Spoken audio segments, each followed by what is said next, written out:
জানো তো, বউ আর শাশুড়ির মধ্যে সবসময় একটা টিপিক্যাল ব্যাপার রয়েছে। ব্যাপারটা কি বলতো, তুমি যদি হও খুব মডার্ন বউ, শাশুড়ি বলবে ও মাই গড। তুমি যদি হও একজন জব করা বউ, শাশুড়ি বলবে ইস, এ আবার কি ঘর করবে। তুমি যদি হও সংস্কারী, তাহলে বলবে খারাপ নয়, মোটামুটি চলে যাবে।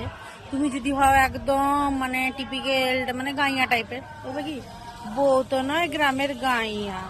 তুমি যদি হও তুমি যদি হও নিজের মতন করে থাকবে, খাবে, ঘুরবে ফিরবে, নিজের বর নিয়ে এনজয় করবে, রেস্টুরেন্টে যাবে, মজা করবে, তখন বলবে কি একদম আমার ছেলেকে বশে করে নিয়েছে, বউ কোনোদিন মেয়ে হয়, কি জ্বালা না।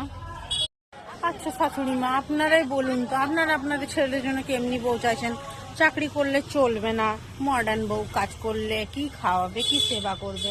গ্রামের বউ চলবে না, গরিব হবে, গাইয়া হবে, মডার্নও চলবে না, কি রকমের?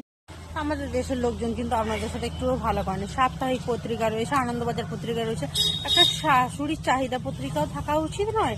শাশুড়িরা নিজেদের মনের মন্তব্য রাখতে পারবে সেখানে। এইটা থেকে তো আমি আপনাদের সাথেই রয়েছি, একদম ভালো করে।